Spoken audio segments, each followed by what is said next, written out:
साहित्य अकादमी, भारतीय साहित्य अकादमी का अवार्ड होता है, बहुत इंपॉर्टेंट होता है। कल वो 1 करोड़ का क्वेश्चन भी इसी से था जुड़ा हुआ। आप लोग अपडेटेड रहा करें, आपसे ज़्यादा हम अपडेट रहते हैं।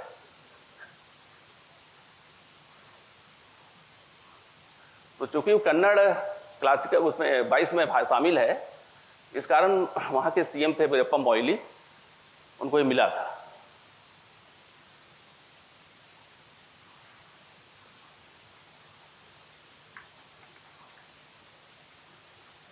ठीक है, और आप शुरू ले आओ जरा, फोटो ले रहे हो? चलो चलो, आज मुझे जाना भी है जल्दी। हाँ,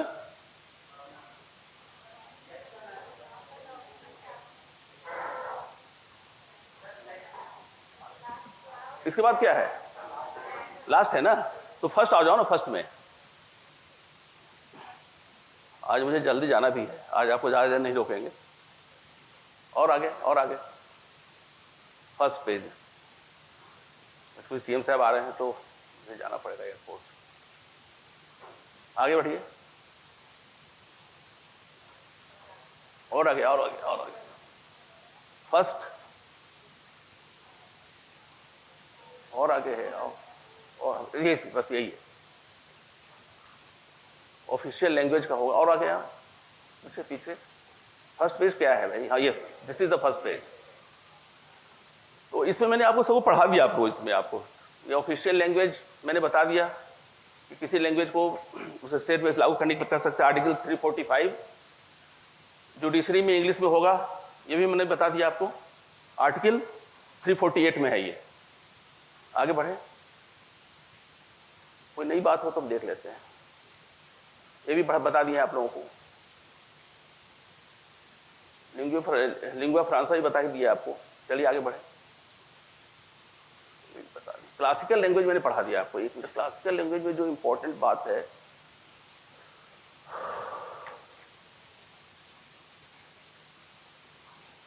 तो इसमें जो ये ठीक है 6 लैंग्वेज, लास्ट में जो अंतिम में जुड़ा है 2016 में, ये 2016 में नहीं, मतलब ये 2014 में ओडिया जुड़ा है।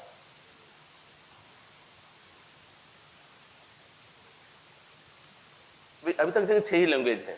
इसमें कुछ भाषा क्लेम कर रही है कि हमको क्लासिकल लैंग्वेज में शामिल किया जाए, लेकिन अभी तक सरकार ने 6 लैंग्वेज को ही मान्यता दी। नेक्स्ट पर जाइए।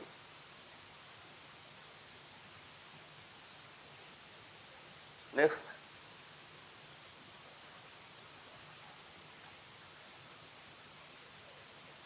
हाँ, बैक बैक बैक बैक, इसमें जो महत्वपूर्ण बात है, अच्छा आपको बताएं कि भारत का जो संविधान था 1950 में जो बना, वो इंग्लिश में ही बना।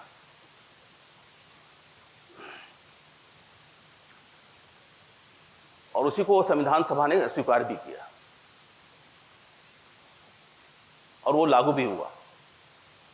लेकिन उस समय संविधान निर्माताओं ने उसे हिंदी ट्रांसलेशन भी किया, वो रखा मान, लेकिन वो एक्सेप्टेंस नहीं मिला।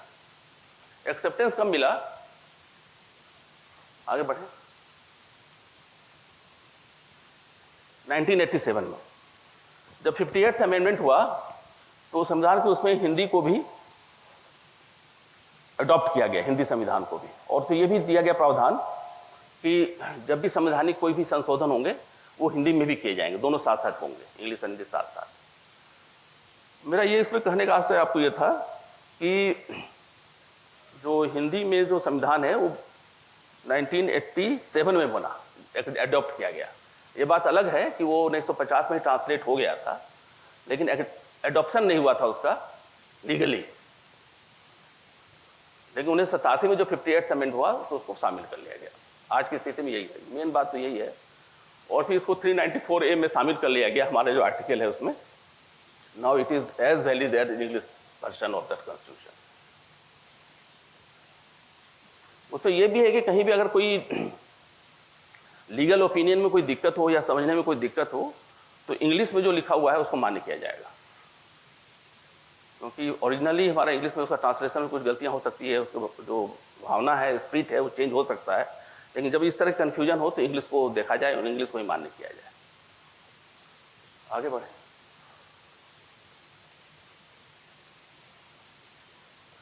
ठीक है। तो लैंग्वेज के बारे में इतना ही। आपको कोई पूछना हो तो बताओ।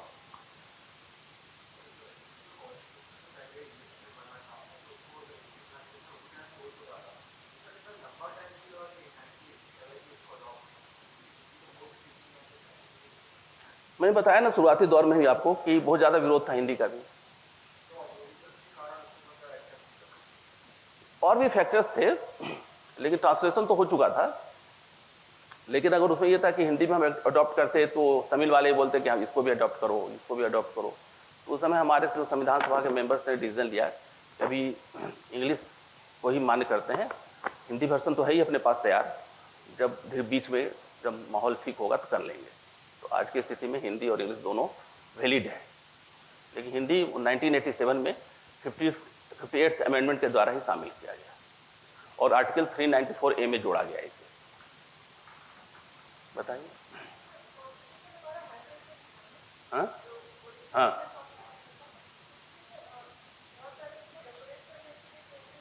बताए थे आपको मैं। हाँ,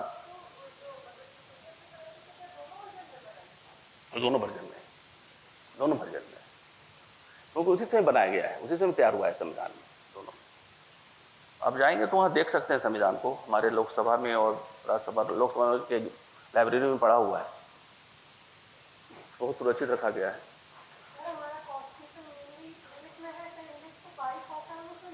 क्या?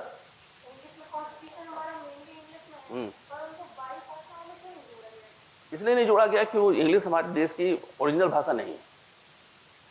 अभी भी चल रही है इंग्लिश, वो एक तरह से मतलब ऑफिशियल पर्पसेस के लिए, ऑफिशियल लैंग्वेज नहीं है।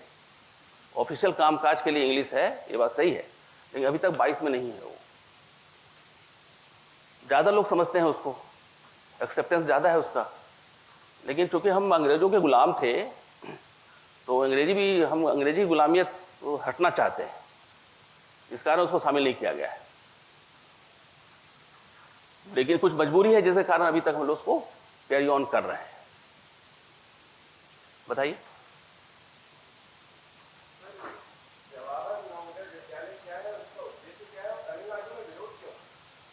नहीं तो आज उसको नहीं पढ़ाएंगे, जब हम पढ़ाने लगे वो जवाहर, देखिए जब ये 91-92 में जब न्यू एजुकेशन पॉलिसी आई थी उस समय केसी पंत थे उस समय के एजुकेशन मिनिस्टर। यस, तो राजीव गांधी उस समय पीएम थे, उनमें उन्होंने फिर इस तरह की पॉलिसी बनाया कि हर एक जो स्टेट में, जो डिस्ट्रिक्ट में जो ग्रामीण युवा प्रतिभाशाली हैं उनका अच्छा एजुकेशन होना चाहिए और उनके लिए एक रेजिडेंशियल स्कूल हर एक डिस्ट्रिक्ट में खोले जाए।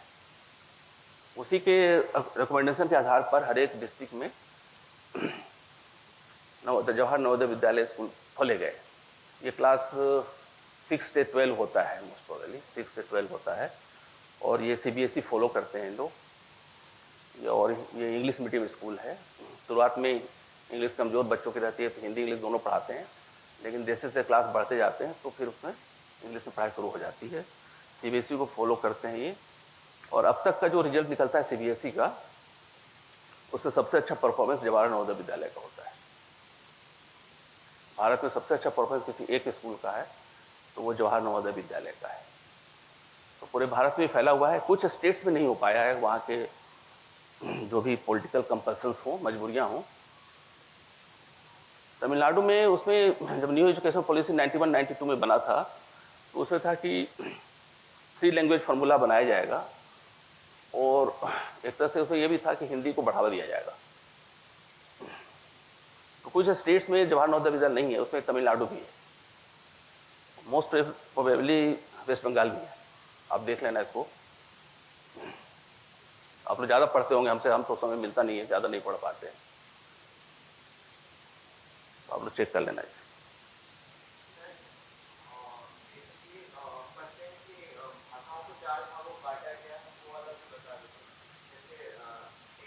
अरे हाँ, उस पर आप नहीं जाइए, आप बहुत ज़्यादा डिटेलिंग हो जाएगी आपकी, वो भी मेरे पास जानकारी है तो, लेकिन आप उस पर जाओगे तो हाँ पूछा जाता है, तो आपको हम ग्रुप में डाल देंगे, आप पढ़ लेना। मुझे मालूम था कि आप ये क्वेश्चन पूछ सकते हैं, तो ये 5-6 हमारे वो हैं जहाँ से उद्भव हुआ है लैंग्वेजेस का। जैसे हिंदी की बात करें तो इसको इंडो आर्यन सेंट्रल के नाम से जाता है, माना जाता है। इस हम ग्रुप में आपको डाल देंगे, आप देख लेना इसे। तो हर एक भाषा का ओरिजिन किस लैंग्वेज से है और कितने पॉपुलेशन बोलते हैं वो हम आपको जानकारी भेज दे देंगे। तो इसको अगर आप साइंटिफिकली तरीके से समझना चाहते हैं तो बहुत समय लगेगा, एक तरह से समय का जाया होगा वो। तो आपको जो इम्पोर्टेंट जो लैंग्वेजेज हैं, एक तो संस्कृत है, हिंदी है और उर्दू है मान लें। तो हिंदी में इंडो आर्यन सेंट्रल मानते हैं इसको, बंगाली को इंडो आर्यन ईस्टर्न मानते हैं। इस तरह का उन्होंने डिवीजन किया है क्योंकि बहुत बड़ा डिटेल साइंस है, ओरिजिन ऑफ लैंग्वेजेस कैसे आए हैं। तो आपको सभी 22 भाषाओं का एक लिस्ट आपको दे देंगे हम भेजेंगे, आप इसको अपलोड कर देना, आप देख लेना उसे, क्योंकि उसके ओरिजिन में हम जाएंगे तो बहुत लंबा पड़ जाएगा वो। और जब आप कुछ विद्यार्थी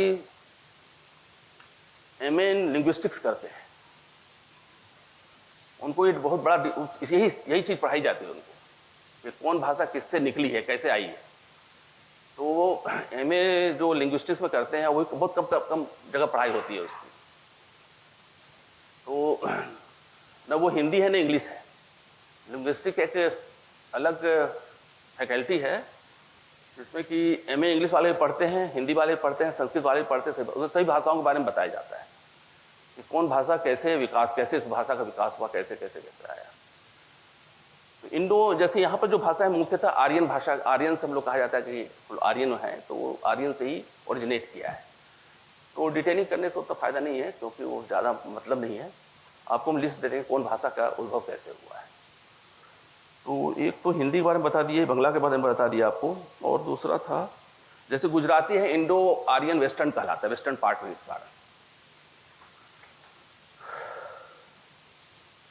मलयालम द्राविडियन लैंग्वेज है,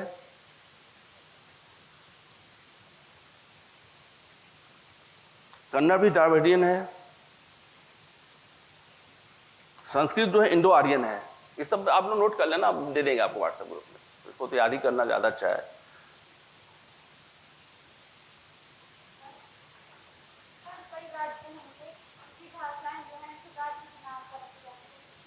जैसे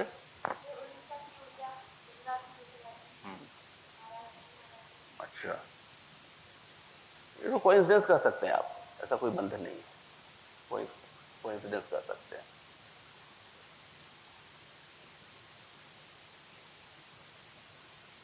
चलिए, और तो कोई नहीं इशू है। तो आज मेरे पास जरा समय कम है, तो लैंग्वेज पढ़ा दी आपको। उसके बाद हम आएंगे इम्पोर्टेंट जो टॉपिक है आज, फॉरेन पॉलिसी इम्पोर्टेंट नहीं है,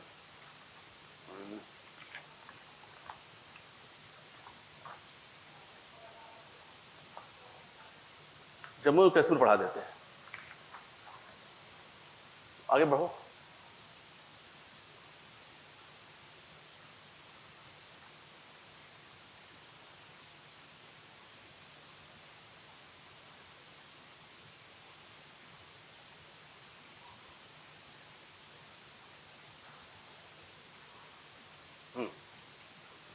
बस जम्मू कश्मीर इसलिए पढ़ा रहे हैं कि अभी सुप्रीम कोर्ट में सुनवाई चल रही है, उसमें इसके विरोध में जो वकील हैं